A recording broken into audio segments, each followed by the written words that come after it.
What's going on, everybody? Welcome back. And today I'm going to be talking about Elden Ring Nightreign, a game that's supposed to be set to come out in 2 days for me if you're watching this on the 28th. And it's not looking too good. Now, don't get me wrong. Right now, with all the pre-reviews coming in before it's been released to the public, it's sitting at a 78 right now on Metacritic. And that's actually not bad if you look at it. That's a pretty decent game for all things considered, but just coming from Software and all the Dark Souls games, you're expecting something a little bit higher, especially when you look at Elden Ring's Metacritic review, where you see Elden Ring right here is sitting at a 96. So definitely not something well, that's critics review, and then user review sitting at an 8.3. That's something you're not looking at for it to be as low as a 78. So, like I was saying, the user review hasn't been released yet because obviously the game's not out. So maybe we'll get a different point of view from players actually instead of the critics, because you already know usually the critics can rate something low and the users actually love it, or it could be vice versa. The critics love it and the users hate it. But just looking at all of the articles I keep, and when you type in just Elden Ring Nightreign, it's not looking good, man.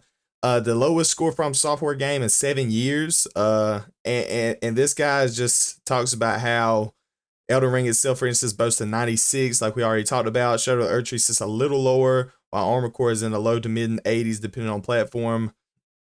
Just going through all the From Software games that have been released and how good they've done, and how this one's just seems to be not as highly respected as the rest of them.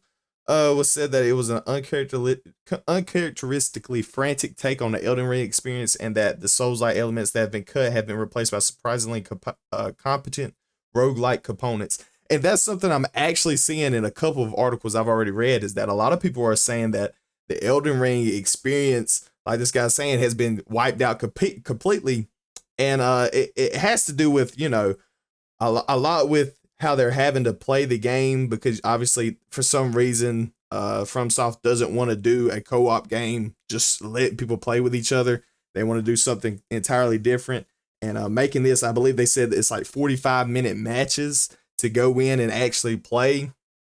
Just a lot of people are saying it's not enough time to actually get a fully fleshed experience with playing Dark Souls with your friends. And so like in this article right here, the guy's just talking about how there's just too much going on for it to be a Dark Souls game. Another one, this one is a bare bone. This is just talking about PC performance in particular. And I believe on PC is PS5 has a 78, and it looks like majority of people played on the PS5. And then PC's next up with a 79. So this right here just goes to show you that this is the second most, but it's not looking good on PC. On PC, it's not going to be good. So it says Elden Ring's back. So it's the 60 FPS cap, the GPU underutilization, and random stuttering. And this was something that was a problem back in Elden Ring when it first dropped. And now we're looking at something that appears to be the same issue going into their new game, Nightreign. But so if you thought of an Elden Ring Light appeals, you'll want to know how well it runs. Yes, especially given that original Elden Ring was capped at 60 FPS on some gaming PCs. It's cursed with an ever-present stutter. It's nowhere near as bad, thankfully, but regardless of what game PC you have, you'll still experience a hiccup or minor pause in the frame rate every now and then, which isn't crazy. I mean, we're not going to sit here and nitpick about the parts of the game where you have a stutter here and there, because every game I think happens to be like that. But with this guy, he's saying also includes Elden Ring's 60 FPS cap with pre-rendered cutscenes coming in at 30 FPS. Now, I don't know how long FromSoft decided to take when it came to making this game, but I do think a 60 FPS cap is insane, especially in 2025. I mean, come on, just let the game run at what it's supposed to be run at, especially, like I said, especially in 2025. There should be no reason why we should be capped out at 60 frames per second and 30 frames per second cutscenes. Like I said, I don't know. And this right here is just showing a little bit of the gameplay and how it's just set. But I don't know how long they spent. Matter of fact, let's just go ahead and look that up real quick. So right here, just getting from the AI overview, has been in development since 2021. That is a lot longer than I imagined. I thought it would be a little bit shorter.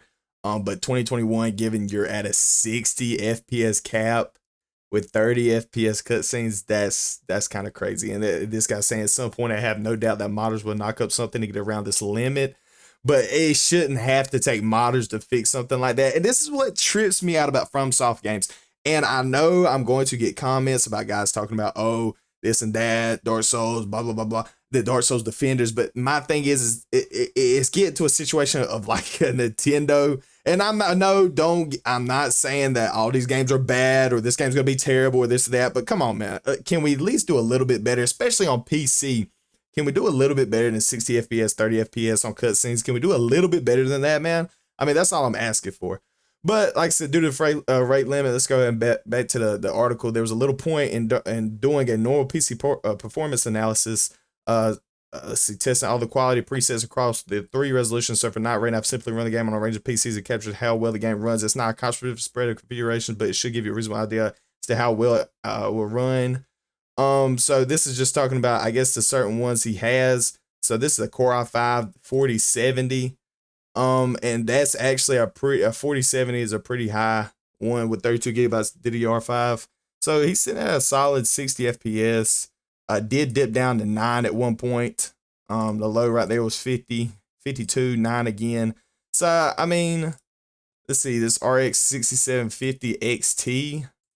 I mean, it seems to run pretty good. That's 1440p medium quality. And this right here at 5700 XT, this is 1080p high quality. So it stays a steady. This is the ROG Ally. This is the handheld. So we could check this out. You're running at 30 FPS. I'm not really expecting much out of a handheld. I mean, come on, man. But a lot of this guy says it on PC wise, which is probably why the scores are so low. On PC wise, it's not going to be high just because of how bad, where's it at? How bad it runs on PC. And a lot of these games, especially Elden Ring, Dark Souls, all those games aren't really made for PC in mind. I don't believe so.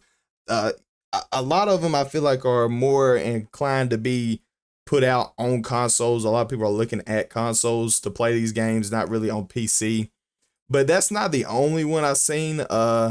Let's see, is a bizarre experience of Fortnitification. I can't stop thinking about. So here's another article that this guy's seen, just another thing where he actually goes a little bit more in depth when it comes to talking about the gameplay and how it's actually meshed together. So he was, and one thing he points out in this is an exercise. Remember the cornerstones of From Software's third-person combat and forgetting everything else about the adventure formula that the story studio spent over a decade honing into its very own subgenre.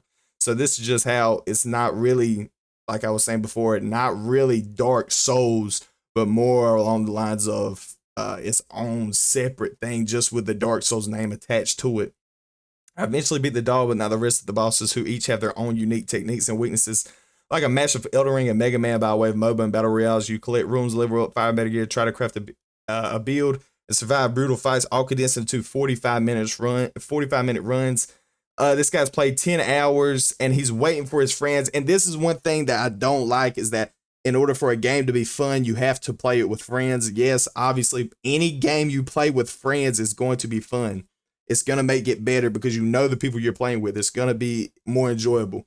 But for this game, if he's already feeling some type of way, not being as impressed as he should be with this game, and he has to play with his friends to make anything better, I already take that as a not a very good, situation for a game. If I have to worry about playing with my friends, because at the end of the day, you're not gonna have your friends at all times to play the game, man. Sometimes you just want to play by yourself and have to run it with randoms. But I believe when I was reading this article, I think he talks about how the when they put you together, it's just not with randoms. It's not as good as it should be.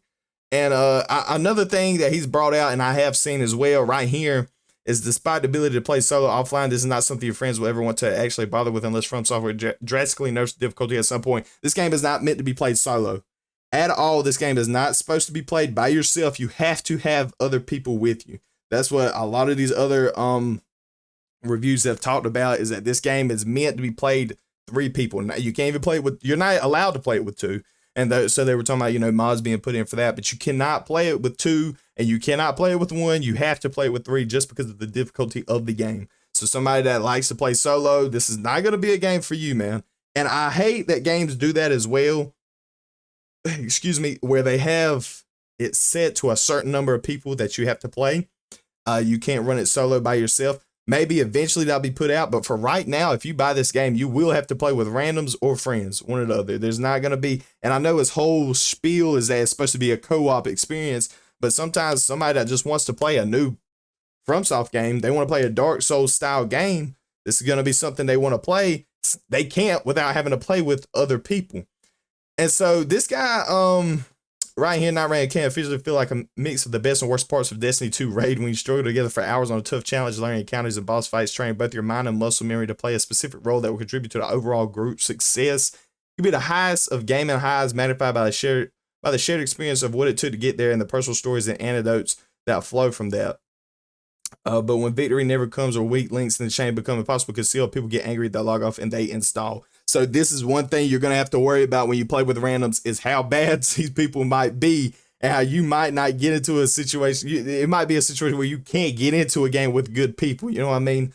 So that might sound like a major red flag for millions of people who played and enjoyed Elden Ring and have either never heard of Bungie sci-fi MMO or have heard of it and learned early on to stay as far away from it as possible. Might also be why Nightreign is just $40, the same price of last year's Game of the Year nomination worthy Shadow of Erdtree expansion. Not because that isn't a full-fledged game, but because unlike Elden Ring, it does not contain all of the tools you need to enjoy it right out of the box. Nightreign's secret sauce is other human beings, and that is not something from software can patch in later after the game is out.